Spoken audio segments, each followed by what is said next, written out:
The Beautiful and Enduring Ozarks.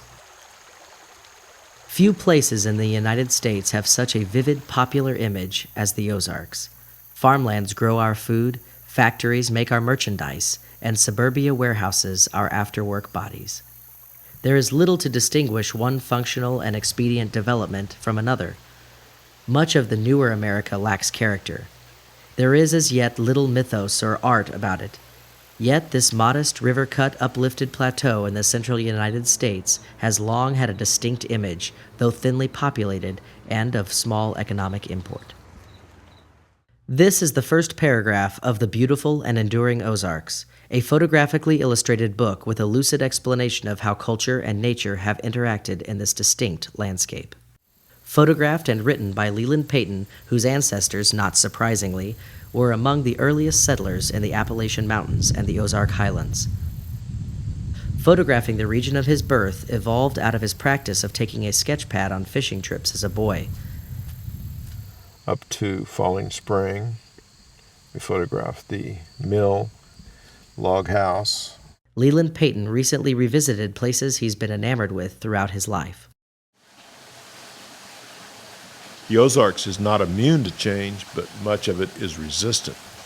There's a lot of steep forested terrain that is too steep to plow. Big chunks are public land.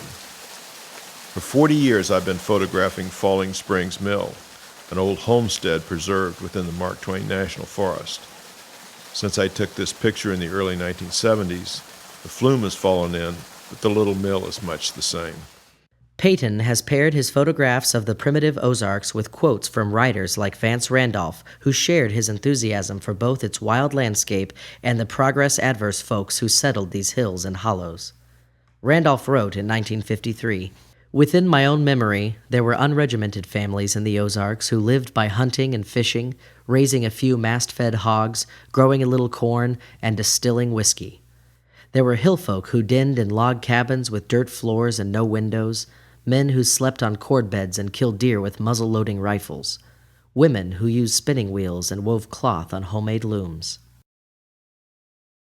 A reader praised the Beautiful and Enduring Ozarks as a crystallization, a naming of all the uniqueness as I find in the Ozarks, a modern classic.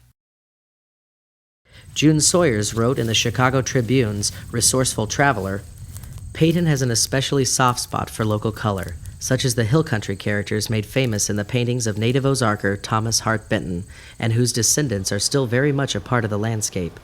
Payton clearly admires these folk, who he calls stereotypes with a ring of truth, entrenched bits of Americana not likely to disappear from our popular culture." This slim, quirky book is every bit as iconoclastic as the people and places Payton writes about and photographs. As well as placing the Ozarks geographically and culturally, the book profiles some of its wildlife in the chapter on relics and refugees. Glades are opening in the forests with a complement of prairie plants and animals. The clear Ozark streams are home to an amazing variety of life. Author Kate Clyde, in her review, gave a reason why the book is a popular gift. "The photos are breathtaking, and the text is both laugh-out-loud funny, Springfield as aspiring metropolis, and quietly tender. I love the expression, bleak, sweet landscape. The combination is really and truly marvelous. It's the perfect book to remind ourselves why we live in these relentlessly inconvenient hills and hollers. And it's the best way to show others, ferners that is, what they're missing in the Ozarks." If unavailable at your local bookstore, you can purchase The Beautiful and Enduring Ozarks direct from the publisher for $14.95, U.S. postage paid, tax included. That's $5 off the original price of $19.95. You can order with a credit card at beautifulozarks.com or send a check for $14.95 to Linz and Penn Press, 4067 South Franklin, Springfield, Missouri, 65807.